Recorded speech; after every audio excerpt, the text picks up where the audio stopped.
Agnes Vornarski, chairperson. Present. Dana Syvertson. Here. Peter Hahn. Here. John Kamish. Here. Joe Moskell, recording secretary. Ed Madden is not here at the moment, but we do have a quorum present. Okay. Okay. Let's have approval of the minutes of the regular meeting of April 6, 2017. I motion that we approve the minutes as drawn up. I second. Okay, all in favor? Aye. Aye. Okay.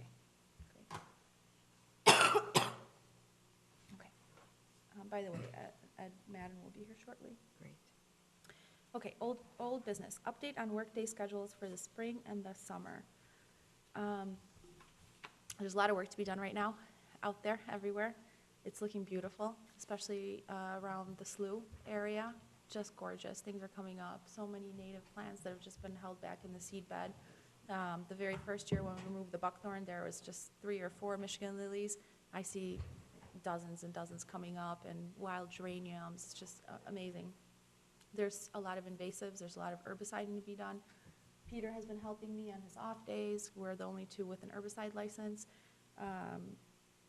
for now, so we've been trying to do as much as we can everywhere. It's just the really invasive plant species that need to be controlled so they don't take over. As far as for our workday, for our volunteer workdays, we have a lot of plants to plug, so we'll be doing that for at least the next couple of workdays, and then we'll be planting, we'll be invasive control, pulling things, pulling garlic mustard, pulling some of the things that can be pulled with our volunteers. That's the plan for the summer. Do you have a sense of where we're going to be in the next couple of weeks? Planting somewhere, either 9 or Plugging? Or plugging, sorry, not planting. Transplanting? Or Transplanting. Okay. Mhm. All right. Transplanting, a lot of plants, we have a lot of plants. What's the difference between plugging and transplanting? Yeah, same. I guess. Transplanting, we're taking the seedlings out of the germination trays and putting them into cells. Okay. If we're plugging, we're actually out in the field with the auger, drilling a Planting, hole it's the same and planting, so planting it's- the. You could plugs. interchange, I suppose, And- you know. You can plant a plug. Got and it. You can plant, you can plant a plug and you can transplant into a plug tray too, so it's, you know, just, they're interchangeable. Next is the greenhouse program. Ed's here. I saw.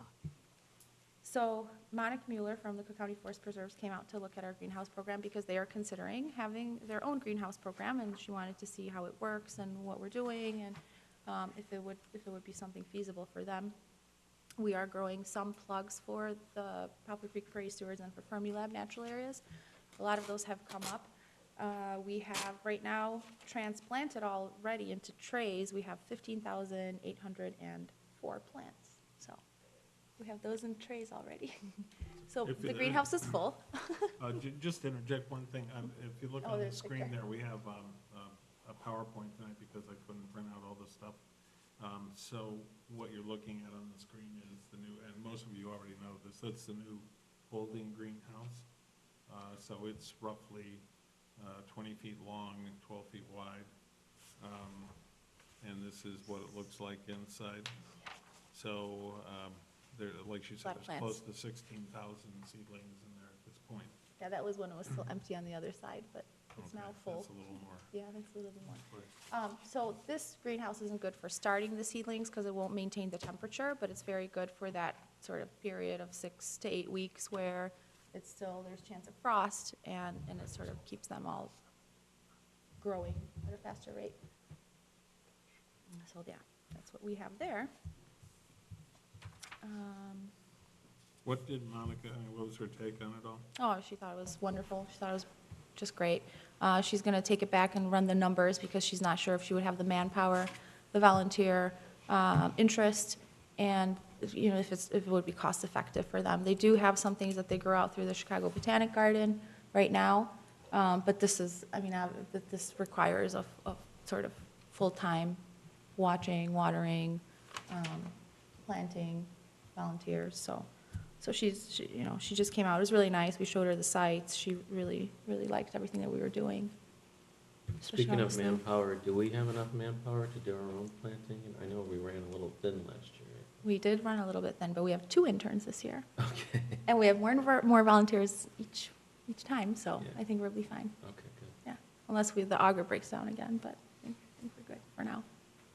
And some of these things we're planting too for other people because they gave us so many pounds of seed. So we have this exchange. They gave us, like 20 pounds of seed that we didn't have. And so a lot of these are actually going back to Poplar Creek or to Fermilab. One thing, I think I mentioned last time that we had experimental trays of things that were grown in silica, sand medium, and things that were just dry, cold stratified, and then things that we left outside. I meant to make spreadsheets and have this whole, all of this sort of written up, but by far, the best way to germinate things was to just leave them outside. No Imagine kidding. that. It was, I know. Well, it makes sense. I mean, that's normally how they would spread themselves, right? Out in nature, in their natural area, they would just fall down and then germinate in the spring.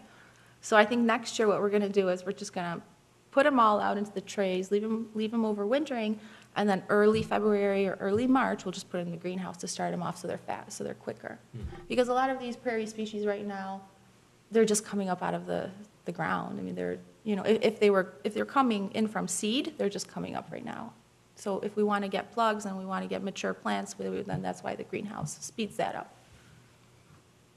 But it was very interesting. I mean, my gosh, the germination rates were like 100%, 90% across all the species. Is that right? Yeah. Wow. A couple of species different, but most of them, yeah, it's just, there's nothing like nature, I guess. And then what was the rates on the non-outside? So the ones that were in the silica sand had higher rates, but some species actually preferred dry stratification than cold, moist stratification, which was interesting. But then when you left them outside, they preferred that. Huh. So, Okay, Sort they of just, neutralized it. yeah, I guess they know what to do. yeah, they do. So that, I'm not gonna bother with spreadsheets. I mean, I think that's what we just do next year, is what worked this year for all the species across. Even the Michigan lilies, not Michigan lily, the prairie lily, the rare prairie lily, 80% of them germinated in that little pot. If you recall that day when Morton Arboretum came to videotape us, Yeah, all of those pots that you put the seeds in, they're all I'm happy to hear that, because Yeah. that was a real pain. counting out the seeds. Yeah. Well, they're all doing well. Thanks Okay. to you guys. Okay, next is, any questions about that, about the greenhouse, about? No? Nope. We still have a lot more to plant out, but we have time. Special work day with Poplar Creek Prairie Stewards. So this was really, really nice because we are growing some of the plants for them. They came out for a work day. This was on a Wednesday. And 13 people from Poplar Creek came out to plug those trays. And then we had 6 of our own volunteers come out. So we advertised it to our own volunteers who wanted to come. We had 19 people plugging the trays. And basically, this group, for the 3 hours, they filled up half of that greenhouse, the entire half of the greenhouse. So they did like 8,000 plants in those 3 hours. So it was great. It was really fun, too, because they're a great bunch, great group of people. I volunteer with them all the time at Poplar Creek. And so some of the plants that they plugged out were theirs that they're going to later on get. But most of them were our own plants that they just came to help us with. Peter, in the meantime, herbicided because he's got the license and he split it up that way. So thank you, Peter. Peter's done so much around the slough, everything. I mean, he's Peter now works. He works full-time, and so all of his days off, he comes out and helps around the slough and around all of our natural areas. I enjoy it. Yeah. It's a lot of fun. It's gonna make a big difference this year, for sure. Thanks. Yeah, you're welcome. Jill, thank you so much. Oh, my you're gosh, welcome. Jill, I mean, Jill organized the whole thing and coffee and helped and It's not a big deal. You're sweet. Set up. set up and made me sit down when I re-sprained my ankle. Yeah, you were limping. Yeah. So it was a really, really nice work day. We got a lot done that day. Okay, next, I guess. Okay, the next thing we want to talk about is the library program, Park District program. And I'm going to combine that with the website renovations because it's all sort of part and parcel. First of all, let me jump over here to the calendar of events, and this Saturday, in conjunction with the Park District, is our first bird walk of the year. Starts at 7:30 in the morning, goes to 9:30. It's Mary Lou and Lee Ramsey again. There are a tremendous amount of birds out there already. The migrations just keep getting better and better and better. If any of you intend to go, if you could just call the Park District and register, I'll be there. that would be very good. It's always a fun time with these guys because they are absolutely just a hoot. Yeah, and they know their birds. And they really know their birds. You can really spot them. And they have a spotting scope too, so you can look at them really up close. So that is the first of the bird walks. That's all we have going on right now with the Park District classes. The library program, The Nature Speaks, is really going gangbusters. Our next speaker is Abigail Darby Lewis, who's doing, of course, the thing on climate change and resilient communities. It also sort of leads into another subject that we're going to talk about as well, and that is the PHNRC's commissioners. This is a special edition of Nature Speaks, and this is in conjunction with Didier Nolet's opening of his paintings based on the slough. So he is the opening event. We're in between, and then there's a reception for his art show that'll be opening at the library. So all the paintings his paintings are done already? He's well underway. I don't know where he is in the overall scheme of things, but his show opens on September 1st. So he's working towards completing that at this point. Wow. So, and we're on the 19th. I'm sorry, his opening is the 7th, show opens the 1st, and then we're on the 19th. And it's sort of a package month that the library wanted to put together, and they wanted us to do this presentation on the slough. The title here is wrong, it's incorrect. Nothing has been put in place. This photo of Agnes is a placeholder in this overall scheme of things. And so one of the things that I want to ask you guys as commissioners is, do you want to be a part of this presentation? Right now, the presentation is scheduled to sort of cover the history, and I have one interesting slide that will sort of go back over that. It's pretty amazing. But we're talking about a little bit of the history of it, where we were when we started, the work that we've done so far, some of the problems we had, some of the great successes that we've had, where the plan intends to go, and then it's just a Q&A with residents that would show up. So it's some point, I don't know if we want to talk about it now. If anybody wants to be a part of it, you're all totally welcome. It'd be great. I mean, just like we did at Wild Things, that was very successful. And everybody took a chunk, and so we had a really nice presentation. I think it'll be a great sort of format and vehicle, so hopefully you guys will, Sure, you can Same. count me in. okay, Yeah. all right? Ditto. Count me in? Yeah.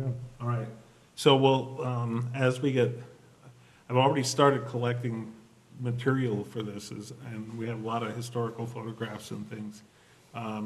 So I'll lay out what I think is sort of a rough draft of the overall presentation, and then we can, at some point, run it by each other and look at And what meet makes and- sense to break it up, and how to break it up, and who does what. So what I'd like to do is get a group photo of everybody that's going to be part of that presentation, and then turn that into the sepia tone that will become the face of that whole part of the presentation. We've also added Rachel. Wait, could I just ask one Yeah. question about, what's the honorarium? You get to pay. It's the satisfaction of the thing, Ed. Right, exactly. I hear they have a budget. We have Rachel Goat is now committed. She's in place. Her webpage is up. So we have all of Rachel in place. She's talking about citizen science. We have Stephen Packard, and his page is now up. And Stephen is just, again, he's an absolute spellbinding master storyteller, and he just has I incredible can't even believe stories. that Stephen Packer is going to be speaking here. Yeah, I mean, it really is kind of outrageous that he's actually going to be here talking, but he was really happy to do it. And then Allison Sacerdote-Valette is, the details of her presentation is coming, but she's going to present her research on green snakes. So that is the speaking program. Dana? Yeah, I think we should have something in the newspaper, maybe a month before. I mean, typically, in the Herald, they'll say what's happening today, but I think we should maybe do an article before the okay. presentation, and then that will prompt people Can I to work with you on register. that? Okay.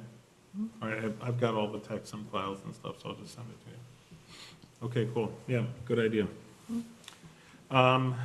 Leading into the recent website renovations, since we're on the speakers page, what I did is I offloaded the past speakers to their own page, and so now they're in an archive here, as opposed to having to sort through that on the landing page. So that was one thing.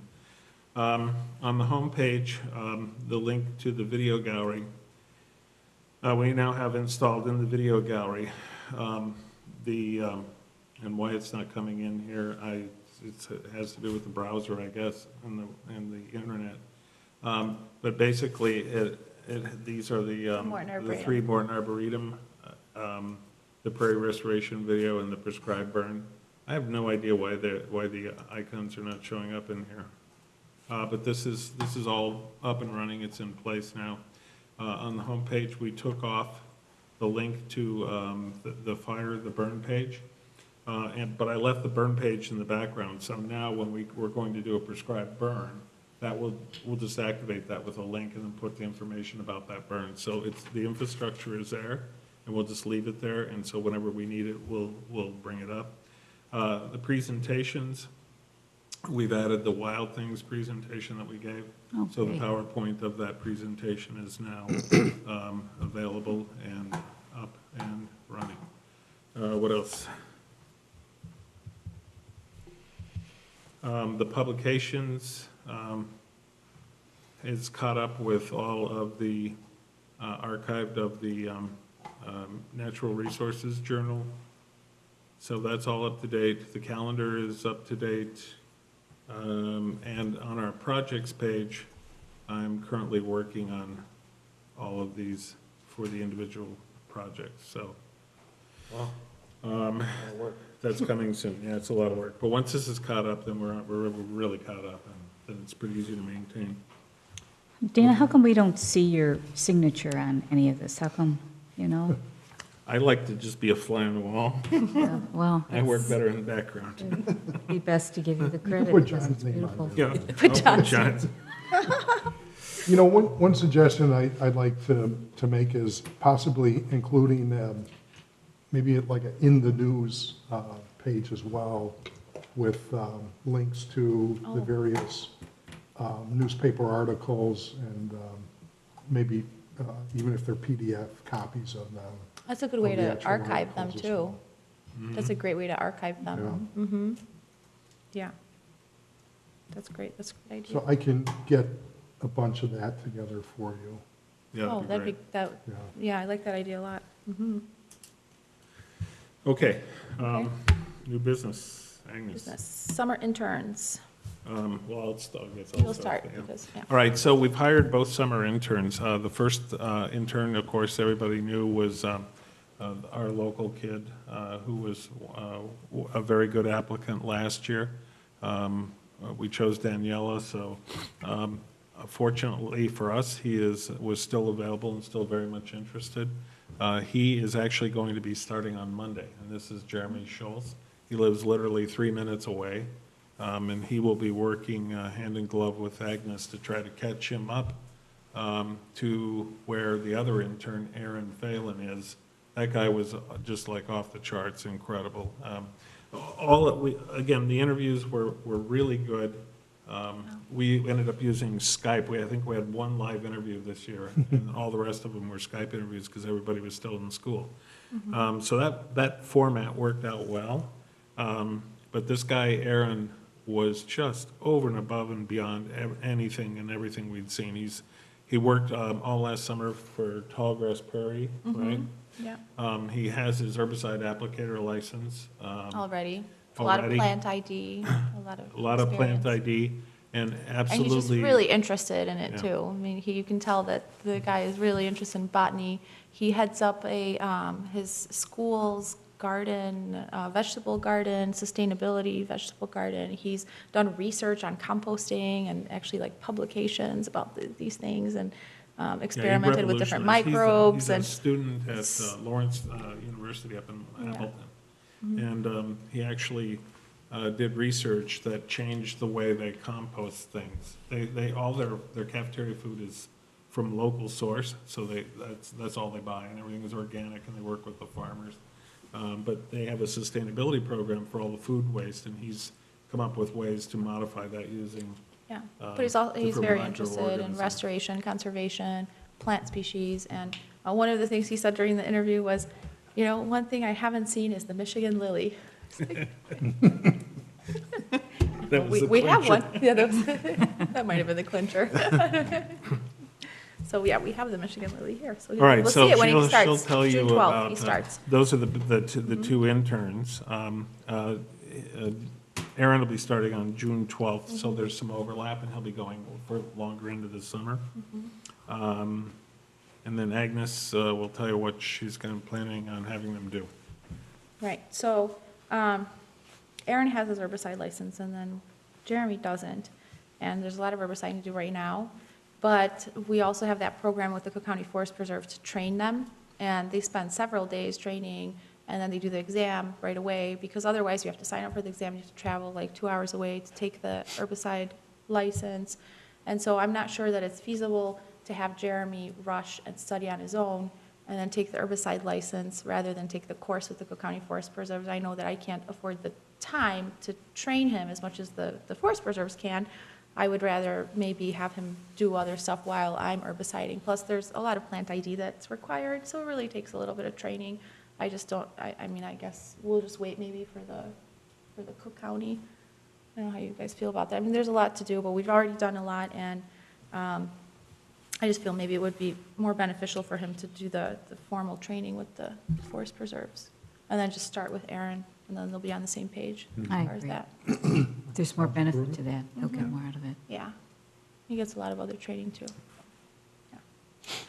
So I was thinking, one of the things that he can do, well, there's a lot of plant things, or the greenhouse, but also because our fire didn't carry through very well at the slough, because we didn't have enough fuel, there's a lot of buckthorn resprouts. There's just really a lot. It's really taken over.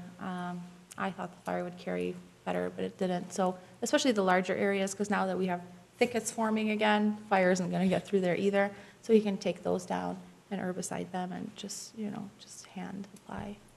So he can work on a lot of the resprouts and the buckthorn. Because right now because it didn't burn very well, we're behind, and it won't burn again unless we get rid of it. We put down a lot of grasses though, right after the burn, so we should have more fuel. I think also it's important to mention that if anyone has Right. time Yeah, during the anytime. week, an hour or whatever, you can come out and spend with either or both of the interns, just, to be there and support, or, maybe, go over some educational things with them. They'll be there from 7 to 3. 7 to 3 is their work day, 5 days a week. But even so- the day before, you can contact me. I mean, we'll be at one of the sites that day. I'll be there every morning from 7 to 9, usually with them. So, and then Wednesdays and Fridays. So. Any questions or comments, suggestions? No? No, can't wait to get started. Yeah, I know. I'm excited. It's going to be great. All right, moving on to the Nature Marava Center project and the Chipman Bridge design. I think everybody has probably seen this at this point. I'll bring it out to you guys shortly. What I have are the the design drawings and the engineering estimate and engineering drawings for the construction of the bridge that we thought we would, we made our number one choice in the aesthetic design. The engineering firm came back and said that putting in foundation on both sides of the creek would be cost prohibitive. And so what they were advocating was putting in piers, 4 piers in each corner, and then structural steel to build off of that. Their punch list came up to around $17,000 just for material. And their ultimate end guesstimate was somewhere in the neighborhood of $40,000 to get that bridge built. And that's obviously not going to happen. We talked about, okay, what do we do with, what if we switch to our second choice, which was that flat one with the simple trusses? And they figured that'd probably come in somewhere around $25,000, $30,000. So even that one doesn't work. At that point, we left Chipman and said, we're going to have a board meeting. We would talk about the alternatives and the options. And so in the meantime, we talked with Christina about, there was an earthen bridge that is on one of the residents' property on the far north end of the Morava site, and he was interested in having us renovate that bridge with him in lieu of passage, an easement that could be used in conjunction with the program. At the time, it was still intact, but there was some problems with the culvert underneath. It was collapsing. And at some point, the guy just pulled it all apart, and I have no idea what he's going to do. Further conversations with Christina, and she spoke with Dino, and pretty much nixed the idea. And the problem with all that is that if this guy gives us an easement, okay, that's great, but what if he sells his property and the next guy doesn't want to do it? So it's really not a solid way to approach it. So we nixed that idea. And then the next idea was going back to the possibility of a suspension bridge. And looking at the situation and thinking, okay, we've got 4 posts that are set in angles that slightly oppose each other on both sides, and then we have 2 cables running in between that the treads go on, and then 2 cables above for the handrails, and then whatever we weave the guards with on the sides. We're not interfering with the floodplain. All that stuff should theoretically go away. And so that became sort of the focus of okay, are we going to do a bridge? We're not going to do Well, a I think bridge. Sam came back too and said, Right. When we found all of this out, Sam came back and said, well, is there any way that I can still do the Eagle Scout project? Can you think of something? And then, I don't know. if The there is or costs not. that they gave you, that's all materials, or is that, That was just material. so that's not even labor? No, they figured 40,000. Yeah. And the laminated wood supports was, Minor change. Minor. Pricing. Right. Yeah. The big problem with putting those piers in, of course, was getting a contractor down there to do it. And, do you know how deep they have to be? yeah, they had to be, what, Chrissy, 15 feet? 15-foot piers. Mm-hmm. Wow.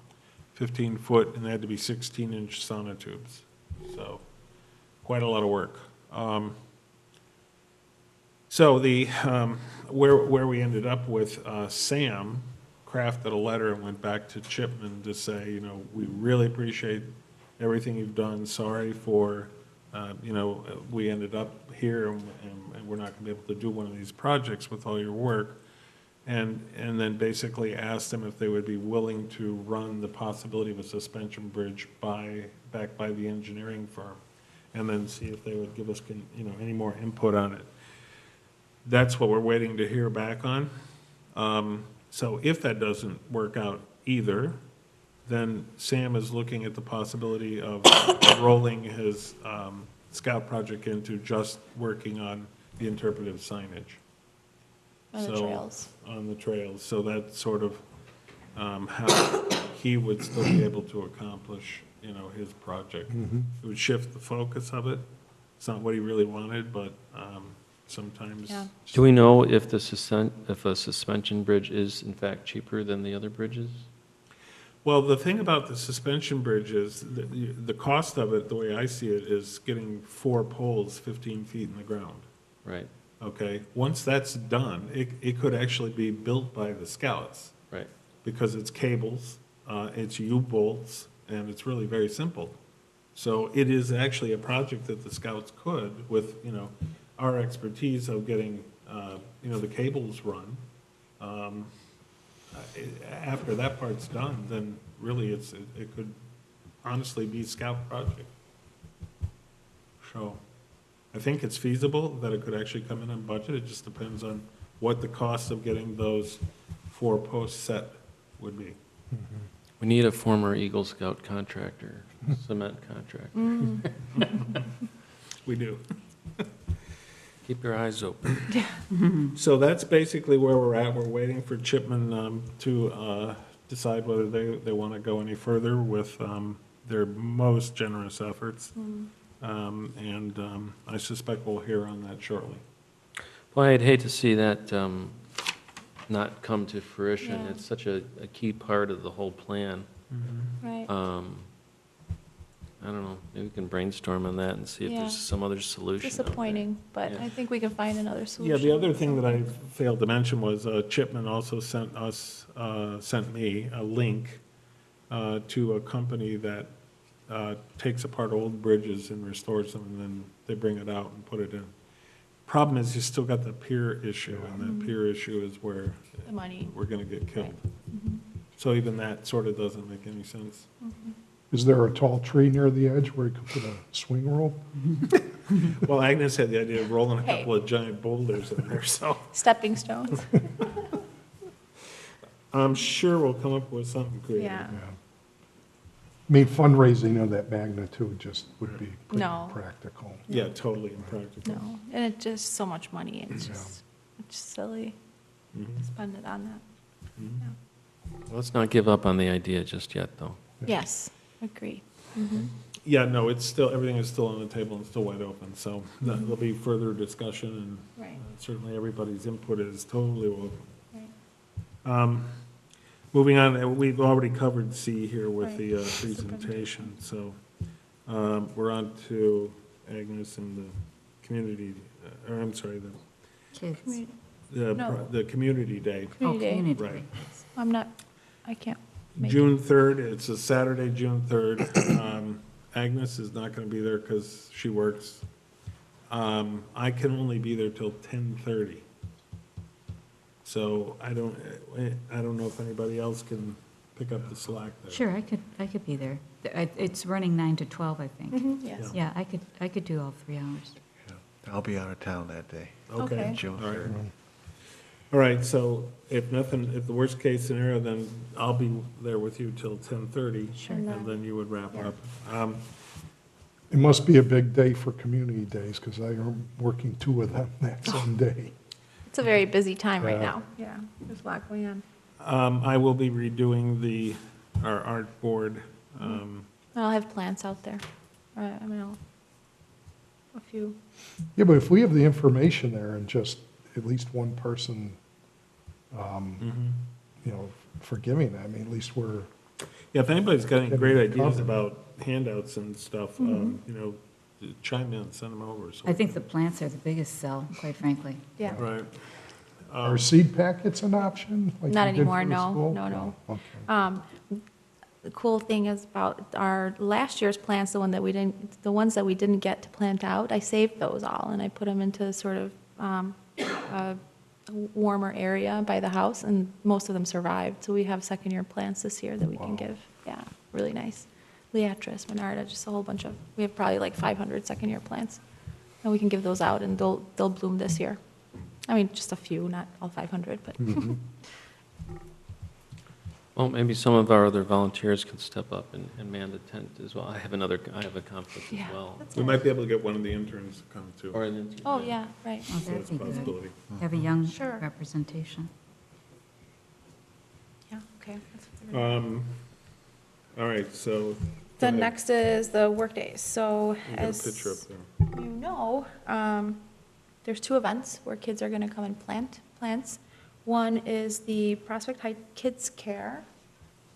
That's this area, right? So the Kids Care is a volunteer organization that was created by two women who seek for volunteer opportunities for children. And the ages vary, but they're usually around 10 years old.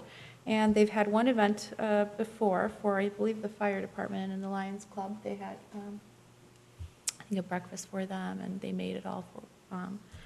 And so a big part of it is also educational component. It'll be about 3 hours. Their preliminary date is June 25th, which is a Saturday. June 25th is a Sunday. Is it a Sunday? Then June Yeah, it's the 4th. day after the I'll let block you know. party.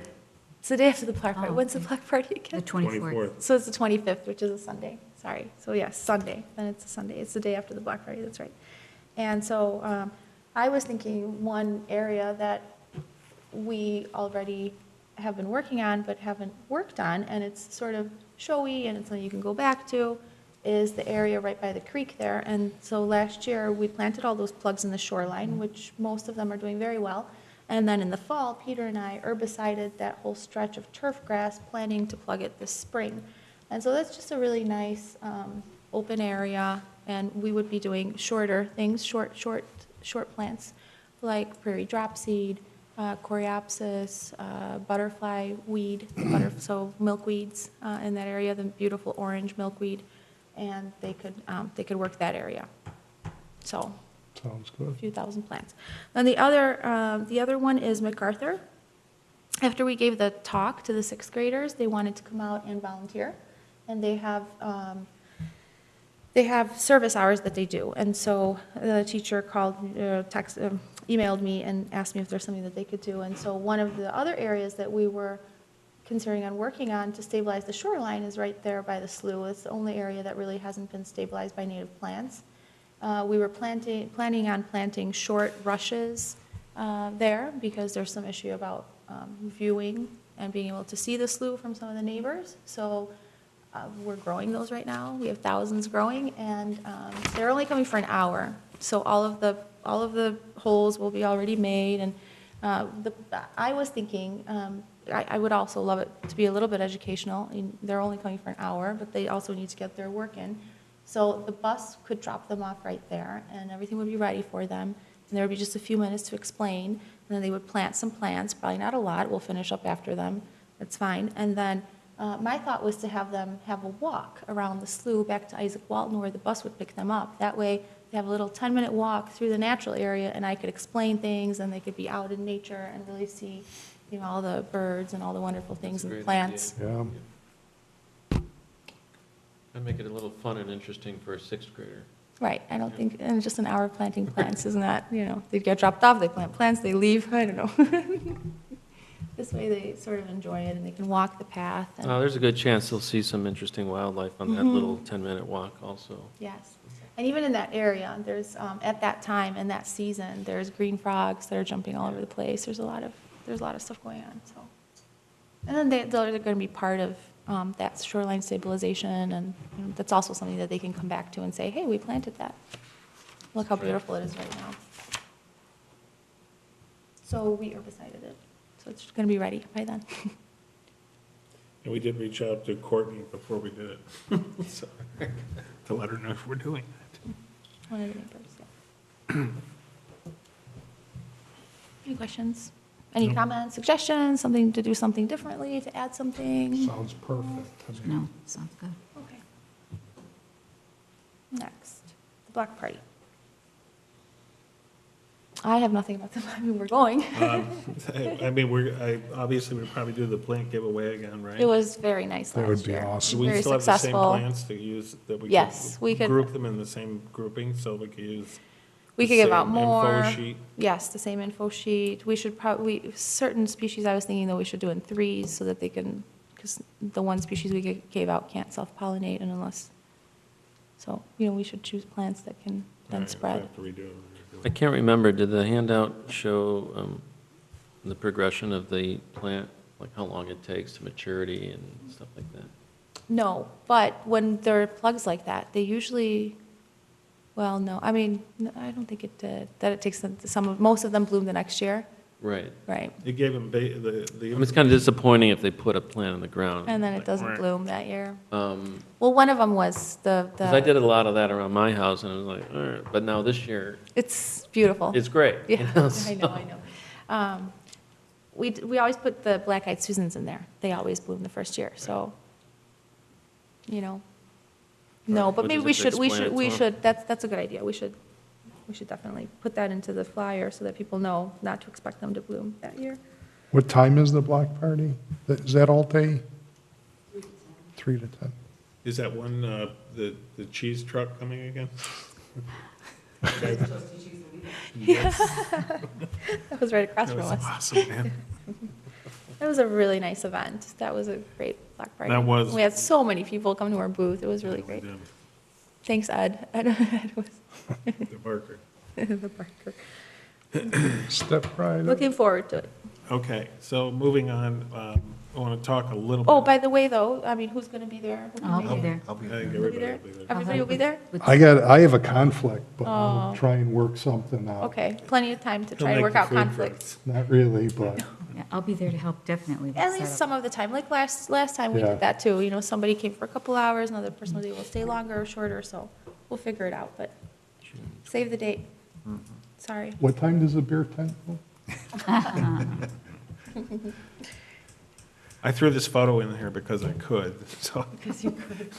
What It's, is it? that's like a before and after at the slough. So that was right across my street. So on the right is what the slough looked like when I bought my house.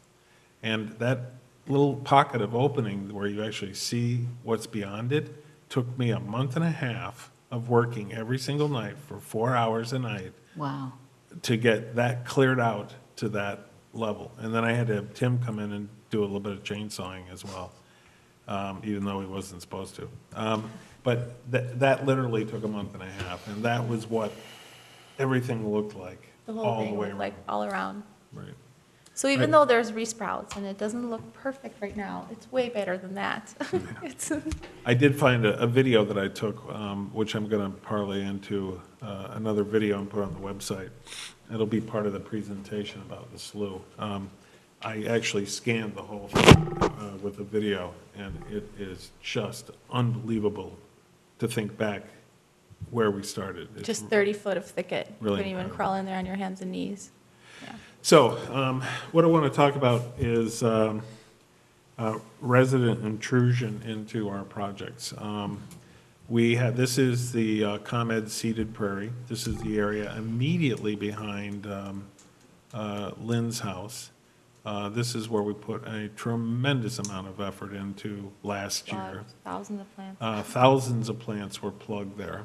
And someone, no idea who, came out and mowed it like this. Okay, this is probably, I'd say maybe 100 yards long, or no, maybe not that long, maybe about 75 yards long.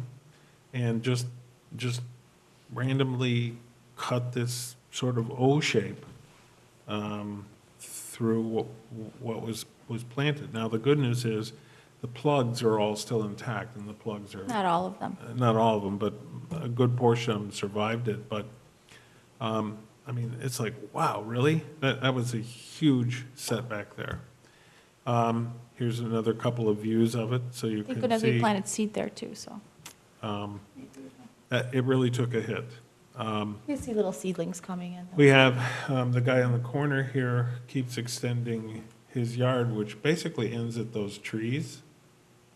There's a 15-foot easement that goes through, and then the rest of this area over here is sort of, he's claimed it and just continues to mow in there and mow in there and mow in there and mow in there. So the actual prairie here has lost probably 16, 17 feet of things that were planted there. Well, it's, all of our volunteer hours, 30 people come together to collect seed, to process it, to plant it, to sow it, to nurture it, to weed, to do all these things. It's just such a shame to see that, when that happens. And then we had someone actually come out and herbicide dandelions. And in the process, you can see the collateral damage to the native plants. You see the one dandelion up there about, 2/3 of the way up on the left-hand side. And then if you go right diagonally, you'll see all these toasted native plants there. There were several incidences of this in this section of prairie. We talked at length with Christina and learned that there are ordinances in place that sort of are in place to prevent this kind of thing from happening. We didn't know that. We do now. And so the idea is, how do we incorporate that information? And I talked to Peter about sending out a letter to residents that live immediately around all of our projects and say that there are these ordinances in place and that there are fines for violating the ordinances. Can we, if that's going to happen, can we include an educational component to it as well? Oh, of course, absolutely. About the benefits of it and how this is going to really help over time. But then also let them know, but if somebody decides that they want to be a, vigilante of some sort, there can be consequences. Well, I think that's the first, I think it's multiple phases, and we really need all of you guys to put on your thinking caps here and sort of craft a plan. But I think it's a multi-pronged attack, and so I think the first phase is putting the signage out at the sites. Mm-hmm. And then the question is, and that leads right into our next topic here of looking at the signage and what the signage entails, and then, the budgetary numbers that I provided you with. But I think part of it is, getting this signage in place that references the fact that there are ordinances and that violators will be fined. How to say that in such a way that it's not off-putting is a real fine line to tread. Mm-hmm. I think part of it is aesthetically, how is it presented? Is it a threatening sort of sign, or, to me, this looks like it's, sort of pleasant to look at. It's not really threatening.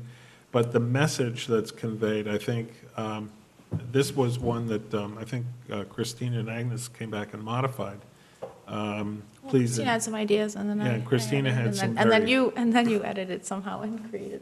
Well, Christina had some, like, violators will be fed to the coyotes. Violators will be composted.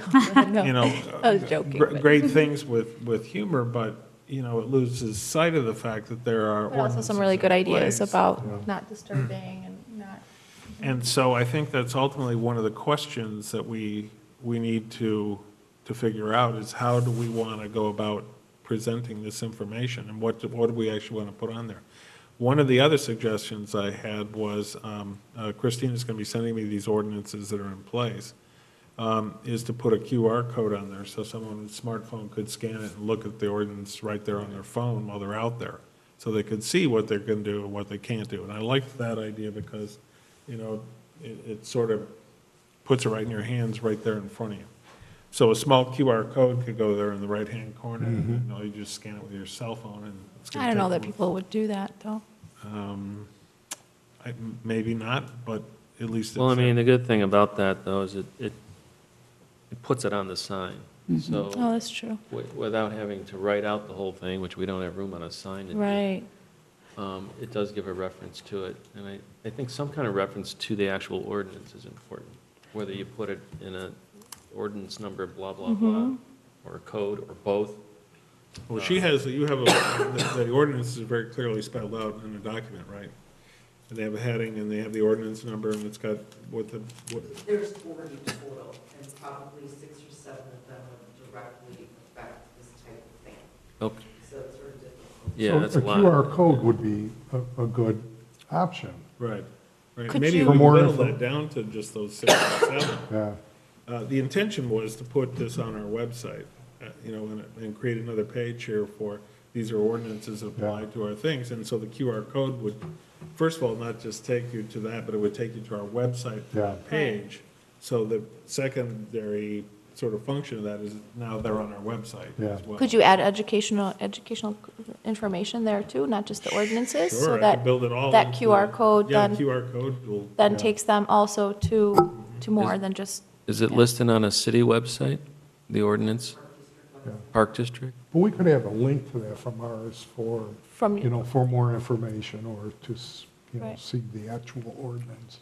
Mhm. But I think it's a good idea, and even if it's just for more information on the ordinances or, you know, we'd have to think of the best wording for that, but yeah, I think we should have that. And we don't even have to have that ready when we're printing the signs, as long as we can get a QR code that we can use and, yeah, I can make the QR we code. should, put we anything have I to want run in. this by the city and the park I would send district it to the too. Park District site. That's where the ordinance is, Yeah. it's listed, it's there. But the signs themselves, I mean, we have, but I would disagree with that. And the reason why is because there's the secondary benefit of getting them to our website. And then on our website, we can also include a link to the. Yeah, on the page where we have the Yeah. distilled 6 or 7 pertinent ordinances, there could be a link to the entire Correct. ordinance page. on Yeah, the- As so long as they they can see see that it's not just our Us. commission Right, code, right. it's actually a city or the Park District ordinance that Yeah. they're violating. right, and that's the other question, I mean, what sort of permission do we need from the city park district to put these signs up, and should we be including them in the signs? This secondary sign here, you see the text change, and it says, "Please enjoy, but do not interfere with restoration, and violators are subject to ordinances and fine." So this one states it more directly, but the other one takes the sting out of it a little bit. Takes a sting. I like this version of, first of all, they're both good, and I think we'd be well served with either one. I like this a little better because of, you know, asking, you know, recommending, please enjoy, but then telling them, please do not mow. It's very specific, instead of just, you know, Well, this is part of a program too, so the program, there's more to this, and we'll go into that. Yeah. These get supplemented by other signs, which are our work signs. right. And so we'll move into that. Yeah. But go to just- the other one, the other option. This is the one that's much more direct. Well, and I would argue not necessarily, because it's do not interfere, it's very generic, where the other one's very specific, do not mow, what was the other? Mow, pick, or Pick or disturb. disturb, but yeah. disturb can be very general too. Yeah, One other comment, you have without permission, maybe we shouldn't say permission, like picking or mowing or disturbing is permitted if you speak with us first. Maybe you should say, do not mow, pick, or disturb according to PHNRC master plan or something like that, or restoration plan. I don't think you should have permission. Oh, And maybe just the whole idea of permission is, Yeah. right. I like the without permission, though. Yeah, but without permission, meaning if you speak with us, then we may give you permission to pick some of the Right, that's what it flower heads or- Well, if you're a volunteer and you want to pick garlic mustard, then you have permission. Right, I mean, there are certain things we would want them to do if they consult with us first.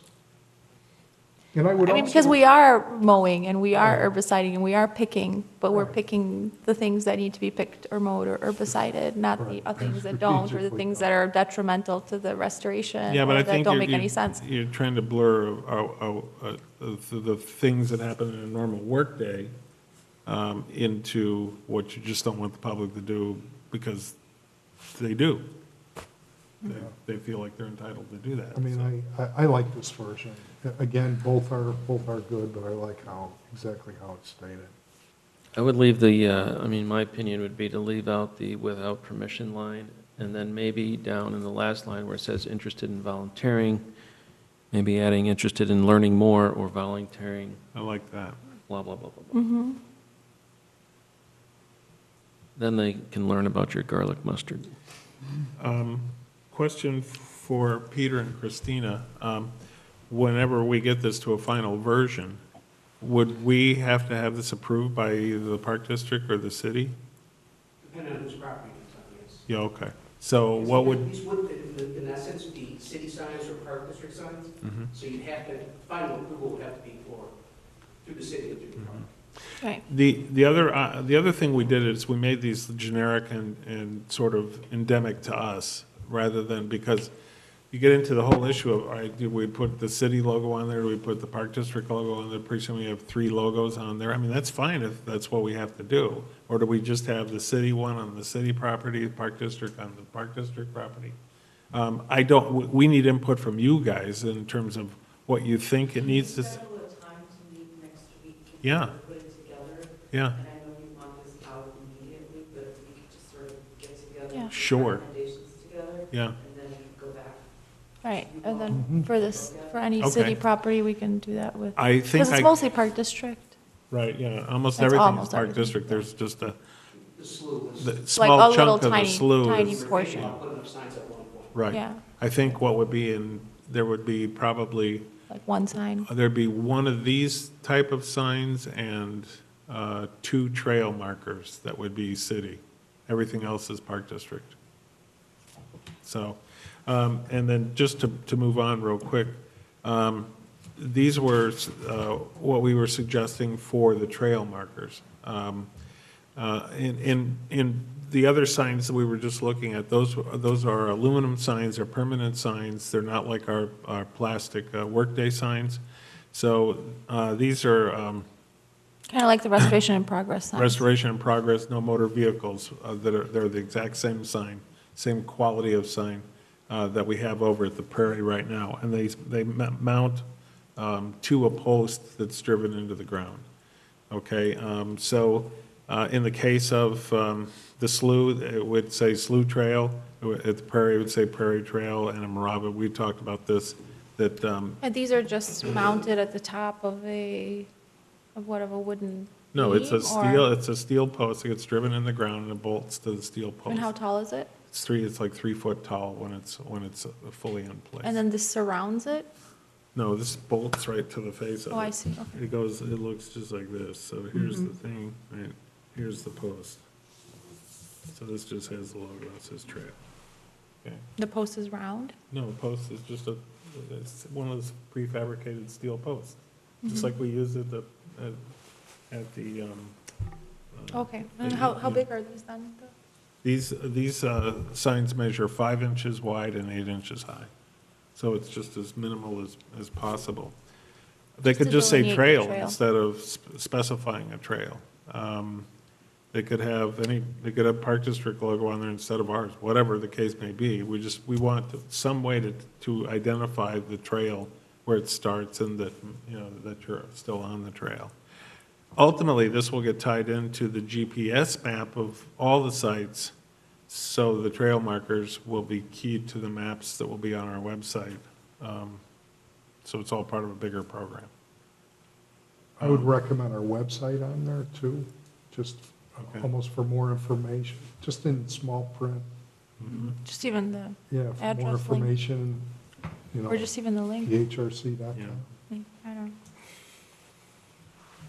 So, right, I mean, this, I guess calling it the Prairie, or just Marava, or just Slough, that's not, I mean, it doesn't have to be specific. I mean, it could be just generic totally and just say trail. Or, I like the title in there, though. I mean, if we go with just trail, we can use them wherever and swap them out if we have to. Right. But to me, it personalizes it a bit. right. Well, that was my thinking. I started off with having 3 different colors for each of the different sites, and then that way on the website, the map could be color coded.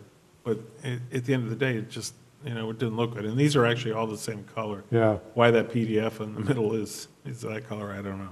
They're all supposed to be the same color. sure. I like it.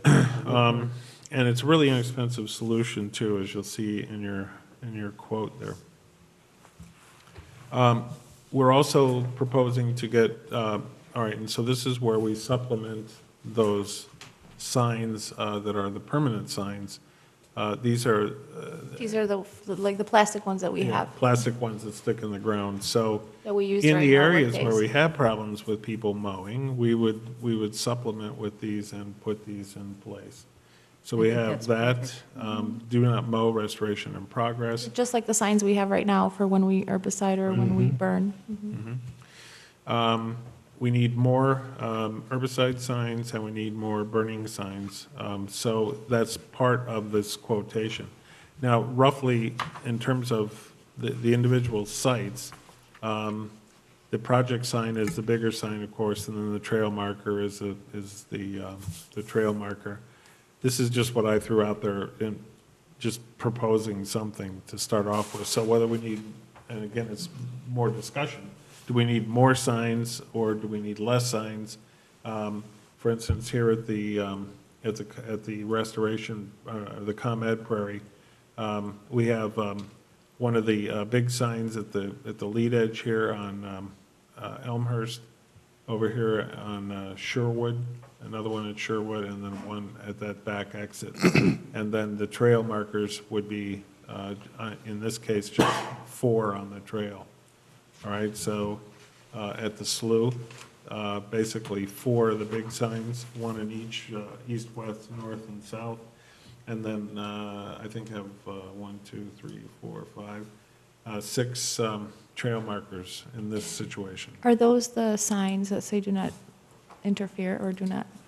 Yeah, the X's Yeah. are the project signs. So the X would be the big sign that says do not interfere, and this is a restoration in progress. Do you think that we need that many at the slough? Well, we'd have 1 on Willow, 1 halfway between on Hillside.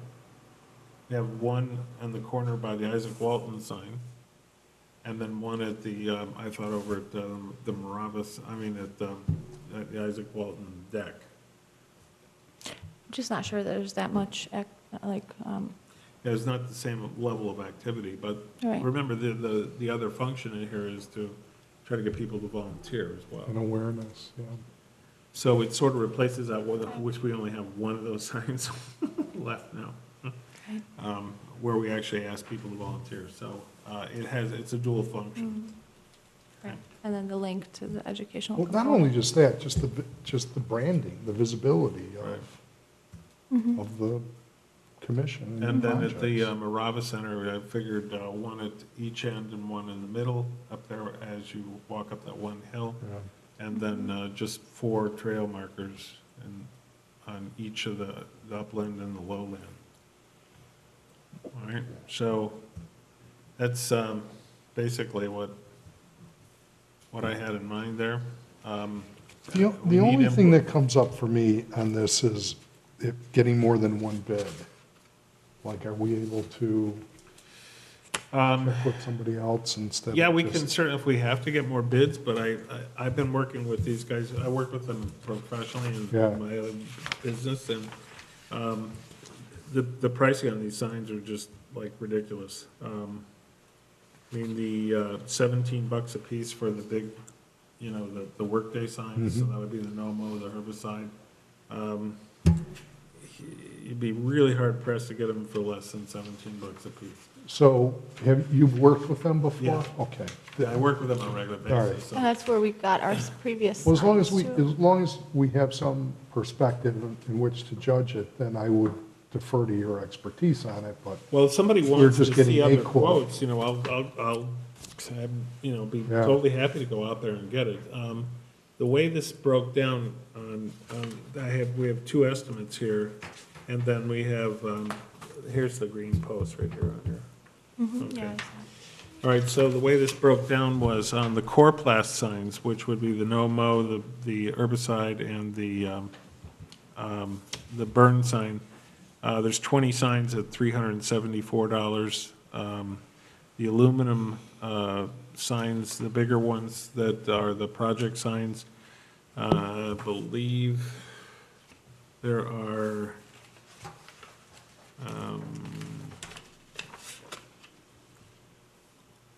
11 of those. Those come out to $772. The trail markers There's 20 of those at $4.33 a piece. Those came out to $86 for the trail markers. And then the posts, 131 of those at $124. So the total for all the signage was $1,356.87. Part of the ones that would go into the Marava site would come out of the grant as part of whatever we had in there for interpretive signage. That amount would amount to roughly $255 would come out of the grant. I sent a couple of emails to Al over at the police department. He represented to me a time ago that they were gonna put $250 in their budget for signage for us. So I'm trying to confirm that. So if I take those two, it leaves a balance of $850, and in our current budget, we have $975 in there for signs, so we're $124 under in the overall scheme of things if we go with exactly what we have now in terms of count.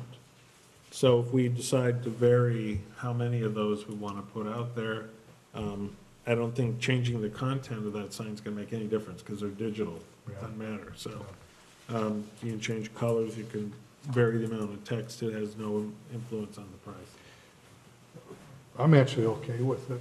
I mean, I just wanted to make sure that, you know, you had a good gauge on these being good prices, and if you believe that to be true, I mean, does anybody want to see pricing from anyone else? No, not at all. I mean, Perfectly Peter, do we fine. need to get pricing from anybody else? Depends on how much it is. I mean, you're talking what, a couple $100, like $800? We're talking about, in total, everything is like, their part is 1,300 less 124. So it's You like have 12, money in your budget for sign. yeah. 1,200, Yes. yeah, we have, I can, that, not to nitpick, but that would have to be used for city.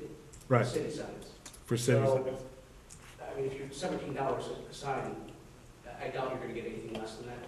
Right, Or, I don't know how much more, how much less you're gonna get than that. right. So if you have a sign company that you've used in the past, that you're confident with, and they're reliable, Yeah, it wouldn't be an issue. Just be an issue of, it have to be approved, the sign content. okay. Now, typically bid requirements are higher amounts, right? More in the 5,000 range. Yeah, and- you're talking a couple Yeah, $1,000s. I yeah. mean, we can, as a city, can have more leeway, Yeah, but for something this small, Yeah. I mean, now if you came to me and said each sign was $150, and you want to spend $3,000, I'd tell you to go get another, get some get bids. some more bids Yeah. out there. Okay, All right, I'm comfortable with this. okay. All right, so then we just need to look to you to set a date, and then we'll talk about Discuss content, and then content. come back and revisit it. And then we'll let everybody know, go back and forth. And So are we voting on it? All I'm cool. right, somebody want to So make a motion then? I motion that we approve the sign purchase. I second. all in favor? Aye. Aye. Any opposed? No, okay. Okay, Good. then it's subject to city and Park Of District course, approval. approval and Okay. discussion. All right, cool. All right, Next on the agenda, Jill, I'm not sure, the salute utility one. can we jump ahead to Yeah. get? Visitors' comment? Visitors' Yes, comments? let's do that. Stay, wants Needs to talk. leave. Would you like to make a comment? Did you wish to make a comment? He was talking Okay. about, do you want to talk about that some more? Learn it. Okay, All right, all right, so let's go. That's what I'm here for. okay. Sure. But if you guys are going on further, you know, then Well, like I said, we, in terms of the host plant Okay, for, so you want to go back and say, I think you had a discussion with our visitor. Yeah, okay, Who's interested in, so this gentleman first reached out to Peter, and Peter referred him to come tonight to this meeting, all right? What he's looking to do is, he wants to know what he can do to help the monarchs, all right? So he's got an extensive garden now of regular plants, and I said, you know, that the monarch butterflies will use those plants for food, as Or long as they can nectar. get their tongue in there, and that's Right. fine. Where, what becomes critical, though, is the host plant for the caterpillar, for the monarch to lay the eggs on. For And the those- caterpillar to feed on. And the caterpillar to feed on, and those are typically Only milkweeds. only milkweeds. And you want In to the tell them, Asclepias genus, tell so. them the different There's varieties. different varieties of milkweeds, and it depends on what type of soil you have, what kind of light exposure, whether it's in a wooded area, whether it's a wetter area. Generally, there's 4 or 5 species that are very common in this area. I don't understand a word you are saying. So there's different types. So there's different, okay, all right, let me, It sounds all right, like, it sounds like, okay. So, no idea. Bear with me. all right, so the monarch, Hey, the can I tell you monarch butterfly. something? You're not alone. You're not. Oh, my goodness. Okay, so, The problem I have is, 4 years ago, I had a stroke. My partner, after I had the stroke, within a couple of months, I lost her. Oh, jeez. So now I am Sorry. out here totally out of it. I can tell you what I did 30 years ago. I can't tell you what I did earlier this morning. Sure. Right? The brain is fried. I don't read and I don't understand something like that, all right? And if you say one sentence, by the time you start the second one, I'm still trying to process The first one? Right. And you're into the second, so everything is gibberish to me. all right, so I'll go, I just came here to learn. Sure. You know, my teacher is gone, and what we did out there on our half acre, I live right across from Rob Roy. I've been there for 35, 36 years now. And my partner who did all this, who taught me everything, is gone. So now I'm just trying to maintain it, okay? So I figured, my sister pointed this out. right. You guys have got this program out here for the monarch butterflies, and I figured, well, I'll come out here and learn something. Well, it's, Maybe it'd Not be easier exactly. if we suggested some plants that you could use at your house, and instead of hearing all the scientific names and all that, we know what you, The milkweed, and I keep on adding to it, and, you know, what did I do last year? Last year, I haven't planted anything since I lost my wife, and she had stuff all over the place. and the milkweed is still growing? Well, you know what I did is, the Girl Scouts, you got a nice program last year, and, when you usually buy a flat of plants, you might have 24. Their flat is 48. So, you know, everything that my wife had, I had out there last year, and not a plant died. Everything just lasted, so I did it again this year. But I figured, when you had this program with the milkweed, is there anything else besides that to attract the butterfly? Because they got decimated a little bit, in the winter. And for their winter spot, they got wiped out. So, if I could do something, you know, or just keep on doing what I have been doing, I don't know. Yeah, plant milkweed, that would be the host for them to lay the eggs on. But you're already That's the doing. best, Yeah, the you're already milkweeds. giving them food by planting all the other ones. So, yeah, you're doing great there. Maybe, Agnes, we could put together like a 3 or 4 page type information that we could send it out. yeah, I can send He you, doesn't read, though. Oh, he doesn't read, okay. we can, If you ship it out in one of these things Uh-huh. that I get in the mail, you know, then my Right. nephew, my brother, my sister, or somebody will point it out. actually, that library programming is, we did have recently a speaker talking about monarch butterflies at the library. I don't know if you had a chance to attend that. That was just last month. Yeah, that's one he Oh, missed. That's yeah. the one that, they had a lot. But we grow milkweeds too. So if there's any plants that you need or want milkweeds, a couple, Well, that's what I you know. suggested to him, is that when. We'll be at Community Day, and Yeah. so we'll have milkweed plants there too, and we'll have pictures, and we can discuss a little bit more and explain there too. Any questions? I had the milkweeds, but the ones that I first had were really nice, and they come back. And this last batch I had the last year and the year before, just aren't good. Popping up. Well, We would be glad to give you some that you could plant, that would certainly help you. If you wanted to come, will we have some by Community Day? Yes, we're going to have Simplify Community Day. Community Day is, what day? June June 24th. June 3rd. No, June The 3rd. problem is June with, 3rd.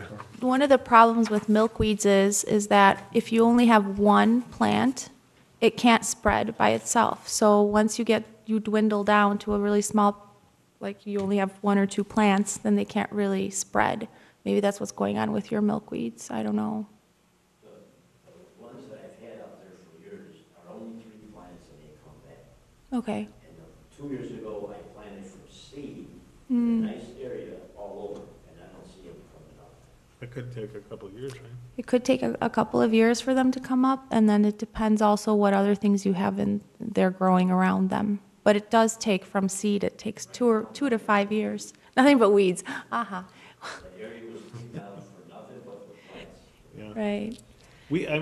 We could certainly come look at your Sure. place and Yeah, and make just- recommendations and see what we think might work better for you and give you some plans.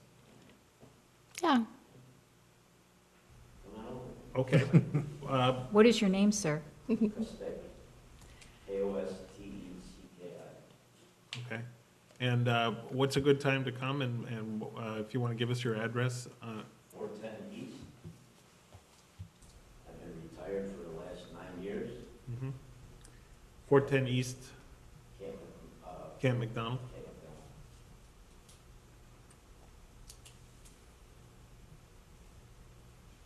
Do you remember Ann Payton? No. She had this 7 acres out there that's the cul-de-sac right next to me now, where they built all those homes.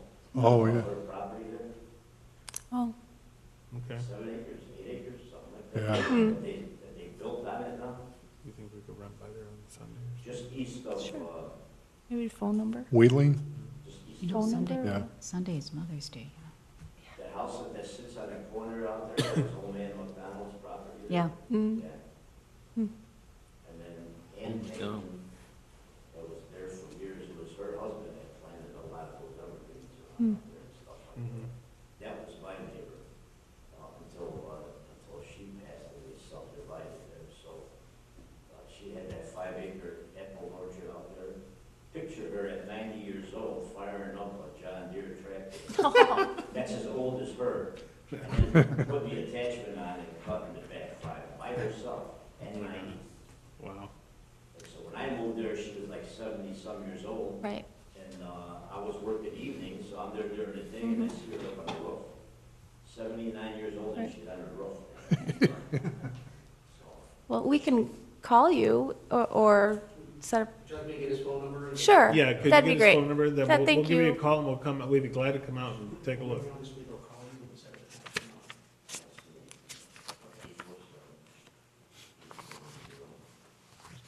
I think he had a farm, didn't Okay, Remember, I had it in here. What was the? We could skip it, but he says, Peter said he would cost, Peter wrote check into this and we'll advise who he made it to. We don't have to cover it today. So we're back to item J. because we discussed it last time, then Peter was going to ask. Thank You're you. welcome, we'll see you soon. Right, well, let's ask him. Oh, okay. well, we Thanks, will see you ask. later, we'll be out. Okay, thank you. Thank you, Mr. Kostecki. Okay, just the very last thing, the SLU utility line. I guess last time during our meeting, we were discussing about it, and Oh, Peter had mentioned that it Peter, would be you very mentioned you- expensive. yes, and you, I found out it's the AT&T line. Okay, That those are, I spoke with the head of maintenance mm-hmm, for AT&T. They're scheduled to come out tomorrow. okay, To take the The line that's deadline, down yeah, oh, and get okay, rid of that. The other lines are live. right, Those are live lines. right. I did ask him about the feasibility of moving those lines. uh-huh, He says he didn't know if it was feasible or not. It would have to either be done through their engineering department. They would either move the poles or they would bore underneath the slough. But he said that there would be a cost involved, and because it's for aesthetic purposes, it would have to be borne by the city. mm, And I asked him how expensive it, and he said it's fairly expensive. Sure. So I'm just happy we're getting rid of that one line tomorrow. Yeah, right, But right, makes I it just- easier. don't think moving those poles, because they have to be in the right of way, of course, or do the directional boring like he had mentioned, it's gotta be very cost prohibitive Right. to go underneath the sewer. The, two of them are relatively compromised at the base, so maybe they'll just fall down soon. Well, it is in the path of a fire, so it's not just aesthetic. And he did mention when he went out there, he said that the one line looked a little burnt. And I had mentioned that there was a prescribed burn there earlier, so okay, we'll take care of that. But the ones on the ground though, right?